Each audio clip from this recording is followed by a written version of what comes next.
sebuah hasil bahwa Gatra 90% jadi insya Allah ya. Nah pertanyaannya, ini upaya keras perjuangan panjang yang cukup melelahkan, dan Pak Haji tentu sebagai ketua umum Gatra sekaligus penggagas pendiri Gatra itu perjuangan puluhan tahun. Bagaimana Pak Haji bisa sukses perjuangan Gatra dengan berbagai cibiran yang menghantam Pak Haji ketika mendeklarasikan Gatra? Tolong dibedakan Pak Haji. Garut Utara Pak Haji. Garut Utara itu berangkatnya bukan dari ambisi pribadi, tidak ada kepentingan pribadi, tapi dari panggilan jiwa terkait panggilan jiwa secara historis, kesejarahan, ya kan? Bagaimana dulu saya diminta menjadi ketua umum Gatra, padahal saya tidak ngerti. Jangankan kabupaten yang belum ada, kabupaten yang ada aja tidak ngerti. Tetapi karena panggilan jiwa, bagaimana mengangkat lagi nilai-nilai luhur, nilai-nilai mulia para leluhur Limbangan, dalam hal ini Garut, sehingga Garut Utara kembali menjadi pusat pemerintahan di Antar Priangan. Karena dari sisi politik bahwa Limbangan itu punya posisi tinggi dalam politik masa lalu dari kesejarahan, dan termasuk juga dakwah Islam yang sangat jelas, kan sampai sekarang dirasakan oleh masyarakat luas, sehingga Garut Utara menjadi basis kota santri, pesantren. Munculnya para ulama-ulama besar di Tatar Priangan tidak lepas daripada gawenya atau perjuangannya atau tapak jejaknya para leluhur Limbangan, ya kan? Nah, itu harapan masa depan kita. Nah, itu aja. Dan dengan kita punya kabupaten Gatra, ya diwujudkan menjadi kabupaten. Saya di sini sadar apa yang diperjuangkan betul-betul untuk masyarakat. Pertama, punya status kewilayahan sebagai kabupaten, ya kan? Yang kedua, bagaimana kita mempunyai kota besar yang nilai manfaatnya jelas. Namanya kota besar ini sangat menguntungkan bagi masyarakat. Jadi jangan sampai orang Garut Utara terus saja mengejar ke kota, mau ke Bandung, ke Garut kota. Tapi bagaimana orang Garut Utara sendiri sekarang hidup di Garut Utara karena kita mempunyai kota besar sebagai masa depan kita yang nantinya menjadi pusat pemerintahan Kabupaten Garut Utara, ya kan? Dan yang ketiga yang kami perjuangkan adanya keadilan fiskal, ya kan? Keadilan fiskal di mana Garut Utara sebagai kabupaten punya APBD sendiri minimal 3 triliun lah untuk 11 kecamatan. Ya bisa dibayangkan bagaimana percepatan pembangunan Garut Utara dengan APBD sendiri. Ya kan, sekarang mah jalan desa saja, dana desa saja masih urusan kirmir, infrastruktur belum beres-beres, ya kan?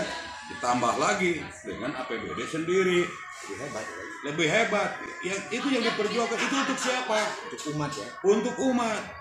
Tetapi jangan lupa bahwa nilai-nilai Garut Utara ini ya tidak lepas dengan nilai-nilai masa lalu. Ya kan, cita-cita para leluhur masa lalu. Ya, sehingga Garut Utara ke depan betul-betul sebagai kabupaten, ya kan, yang memuliakan para leluhurnya. Artinya jejak-jejak perjuangan para leluhur kita teruskan, baik dari segi keumatan, perekonomian, kan, dan masalah hal-hal lainnya, kan gitu. Tentunya ini perlu kesadaran dari semua masyarakat Garut Utara. Harus sama-sama bahwa Garut Utara ini harus kita bangun. Makanya kalau kemarin saya mengumpulkan para pejuang Gatra yang membantu dalam suka dan duka, Itu, Pak. dalam dinamika pro dan kontra, sekarang sudah selesai. Ya, itulah makanya Pak Haji, ini Pro kontranya udah selesai. udah jadi lah katakan. Udah jadi, karena pro kontra ini urusannya politis. Secara politis sudah selesai. Kan secara politis itu, keputusan politik itu ada di bupati dan gubernur. Itu sudah selesai. Oke Pak Haji, sedikit saya bertanya ke Pak Haji bahwa perjuangan Gatra nyaris 90% go. Pertanyaannya, yang sudah diketuk palu oleh DPRD provinsi atau pusat Pak Haji, tolong dibeberkan secara prosedural formal terkait. Sekarang ini baru sampai di gubernur. Artinya tinggal selangkah lagi, Yaitu? di pusat. Dan saya selaku ketua umum Gatra dan juga ketua Prokodetada Jabar yang bertanggung jawab atas seluruh pemekaran di Jawa Barat, sekarang sedang giat-giatnya melakukan desakan-desakan atau nego-nego atau lobby ke pemerintah pusat, pihak terkait, terutama Kemendagri, DPD, DPR RI. Ya kan, bagaimana moratorium ini segera dibuka. Dan insya Allah bahwa kita upaya-upaya dan ikhtiar itu terus dijalankan kan gitu, dengan berbagai cara. Pertama, mendesak moratorium dibuka dengan gerakan-gerakan sosial melibatkan seluruh masyarakat Jawa Barat. Yang kedua, pemekaran ini harus diundang-undangkan, artinya undang-undang tersendiri, jangan nempel ke undang-undang pemerintahan daerah. Dianggapnya pemekaran ini program sehingga bisa di moratorium. Sedangkan pemekaran ini harus tidak boleh moratorium, karena pemekaran ini jelas untuk kesejahteraan masyarakat, keadilan pemerataan pembangunan, kan gitu, dan pelayanan publik. Masa itu di moratorium? Nah, ini aspiratif ya. Ini aspirasi, makanya saya mendesak ke pemerintah pusat. Kemarin usulannya sudah disampaikan, minta pemekaran itu diundang-undangkan. Karena kalau tidak diundang-undangkan, kita akan terus saja kena moratorium, ya kan? Kan gitu. Dan karena masalah pemekaran ini, apapun yang menjadi kebutuhan masyarakat, jangan sampai ada kata lagi membebani APBN. Ini hak, tugas pemerintah untuk mensejahterakan masyarakat melalui pemekaran, ya kan, jelas. Sekarang begini perbandingannya. Sekarang ini Jabar ini diperlakukan tidak adil oleh pusat dalam hal pemekaran. Jangankan kabupaten kota, desa saja dibandingkan dengan Jawa Tengah yang sudah 8.000 desa, Jawa Barat 5.000. Sekarang dana desa saja sudah tidak adil. Ke Jawa Tengah ada selisih 3 triliun. Makanya desa-desa di Garut Utara ini sampai saat ini dana desanya belum menyentuh ke program-program usaha, pengembangan usaha masyarakat, terutama ekonomi produktif atau potensi-potensi yang dimiliki oleh desa. Karena ya kirmir dan jalan desa saja belum selesai.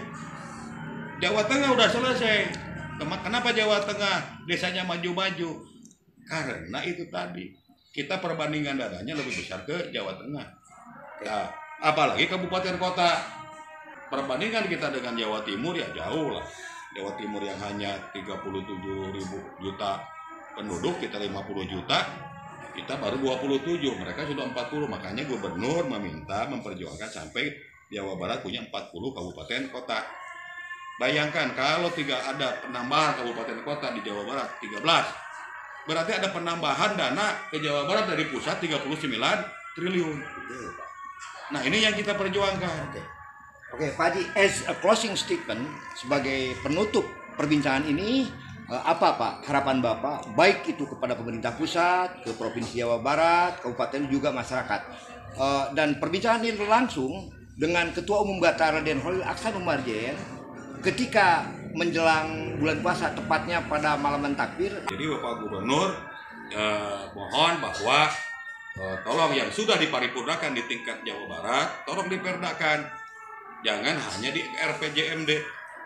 Jadi betul-betul bahwa Jawa Barat ini serius dalam mempersiapkan calon-calon daerah otonomi baru, sehingga ini mempercepat pembentukan DOB di Jawa Barat. Dan selanjutnya ke pemerintah pusat, tolong bahwa Jawa Barat diperlakukan dengan adil.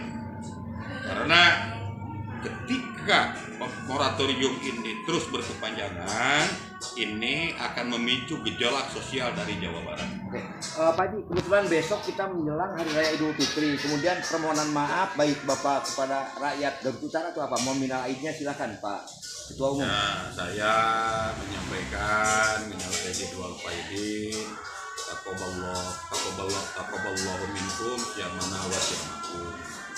Demikian perbincangan langsung wakil pimpinan redaksi Suara Rakyat Indonesia dengan Ketua Umum Gatra Raden Holil Aksan Umarjen. Terima kasih Pak Haji. Sukses buat Pak Ketua Umum Gatra. Assalamualaikum warahmatullahi wabarakatuh.